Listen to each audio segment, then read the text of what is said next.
जी अस्सलाम वालेकुम। नेक्स्ट जो हमारा टॉपिक है वो सोडियम अलजीनेट है और सोडियम अलजीनेट को हम पढ़ेंगे। तो सोडियम अलजीनेट ये सोडियम सॉल्ट अल्जीनिक एसिड होती है, जो कंपोज मतलब इसको हम पॉली यूरेनिक एसिड भी कह सकते हैं। Poly uranic acid actually it is composed of mono uranic acid and ग्लूको uranic acid. तो सोडियम अल्जीनेट को अल्जीनिक एसिड या पॉली यूरेनिक एसिड हम कह सकते हैं, और पॉली यूरेनिक एसिड जो है ना मोनो यूरेनिक एसिड और ग्लूको यूरेनिक एसिड से बनती है। ठीक है जी। जब मोनो यूरेनिक एसिड और ग्लूको यूरेनिक एसिड जब इस पे जो है ना माइक्रोसिस्टिस पायरेप्रा एक हमारे पास अलजी होती है जिसको ब्राउन एलजी कहा जाता है, उसके अंदर जो है ना ये पॉली यूरेनिक एसिड जो है ना में कन्वर्ट होता है। किस चीज़ में? मोनो यूरेनिक एसिड और ग्लूको यूरेनिक एसिड जो है ना इस एलजी के अंदर, ये एलजी इस पे जो है ना क्या करते हैं, इसको कन्वर्ट करता है पॉली यूरेनिक एसिड में। ठीक है जी। और पॉली यूरेनिक एसिड हमारे पास क्या है? अल्जीनेट है या अल्जीनिक एसिड है। इसको अल्जीनिक एसिड को आप अल्जीनेट भी कह सकते हैं या अल्जीनिक एसिड भी इसको कह सकते हैं। ठीक है। इसके जोग्राफिकल जो सोर्सेज है अटलांटिक एंड पैसिफिक ओशन में सबसे जो एबंडेंट सोर्स है ब्राउन अलजी की, वो मोस्टली अटलांटिक और पैसिफिक ओशन है। जो कहाँ पे है सबसे ज़्यादा, जो ये नज़दीक सबसे ज़्यादा प्रोड्यूसर जो है ये जापान है पूरी दुनिया में।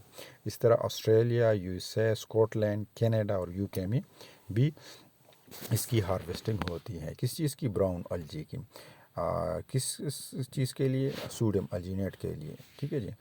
तो क्या है कलेक्शन हम किस तरह करते हैं कि जो सी वीड्स होता है मोस्टली ब्राउन अलजी, उसको हार्वेस्ट किया जाता है, फिर उसको ड्राई किया जाता है, फिर उसको जो है ना मेल्ट किया जाता है in the presence of dilute sodium carbonate, और फिर उसको उसकी एक्सट्रैक्शन होती है। उसकी एक्सट्रैक्शन जिनसे हमारे पास फेस्टी मास आ जाता है, जो एक कॉन्सनट्रेटेड मोस्ट ऑफ अल्जीनिक एसिड होते हैं। उसमें उसको साथ जब हम कैल्शियम क्लोराइड को उस पेस्टी सोल्यूशन के साथ जब हम क्या करते हैं, कैल्शियम क्लोराइड को जो है ना ट्रीट करते हैं, तो क्या हो जाता है, ये कैल्शियम अल्जीनेट में कन्वर्ट हो जाता है। ठीक है जी। ट्रांसफॉर्म हो के ये कैल्शियम अल्जीनेट में ट्रांसफॉर्म हो के फिर हम इसको प्यूरिफाइड करेंगे, इसको वॉश करेंगे। किस चीज़ को? कैल्शियम अल्जीनेट को। फिर इसके साथ हम ट्रीट करते हैं हाइड्रोक्लोरिक एसिड। हाइड्रोक्लोरिक एसिड के साथ जब इसकी ट्रीटमेंट हो जाती है तो ये अल्जीनिक एसिड या अल्जीनेट में कन्वर्ट हो जाता है। अब ये अल्जीनिक एसिड या अल्जीनेट से हम सोडियम अल्जीनेट किस तरह बनाएंगे? अब इसके साथ जब हम सोडियम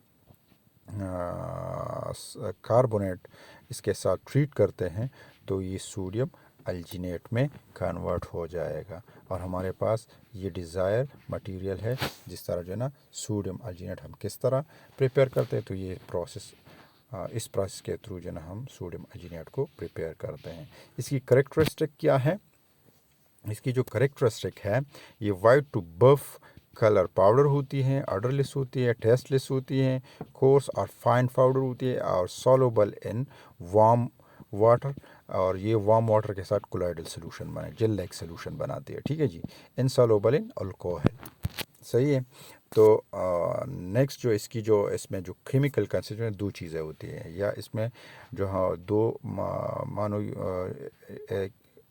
लियो ग्लूकोरोनिक एसिड और डी मैनोरोनिक एसिड होते हैं, मानो यूरोनिक एसिड होती है इसमें। सही है। यूज़ इसकी क्या है? Use in paste, viscosity agent है, क्रीम्स में यूज़ होती है इसकी, स्टेबलाइजिंग एजेंट है, एमल्सिफाइंग एजेंट है, एज ए डिसइंटीग्रेंट यूज़ कर सकते हैं। इसी तरह कैप्सूल शिल भी इससे बनाते हैं, और इसके अलावा आइस, जेल्स, जेलीस और लोजेंजेस में भी जो है ना इसकी यूजेस है। और जो मार्केट में सोडियम अल्जीनेट जो है ना मोस्टली आप लोगों ने अक्सर लेगीटा का नाम या लेजीटा का नाम या गैविस्कन का नाम सुना होगा, तो उसमें भी सोडियम अल्जीनेट होती है, जो मैदे का जो है स्टमक का जो लेनिंग पोर्शन है, जहाँ पर जो है ना मोस्टली क्या होता है, जो रप्चरिंग हो जाती है या कोई मतलब अल्सर हो जाता है बंदे को, तो सोडियम अल्जीनेट उसके ऊपर एक थिन लेयर बनाता है। तो एक्सेस ऑफ HCl जब सिक्रीट होती है या रिलीज़ होती है, तो उससे इस लाइनिंग को, इस लाइनिंग मेम्ब्रेन को प्रोटेक्ट करता है। ठीक है जी। तो ये कुछ है। नेक्स्ट जो है ना इंशाल्लाह पढ़ेंगे एगर के बारे में।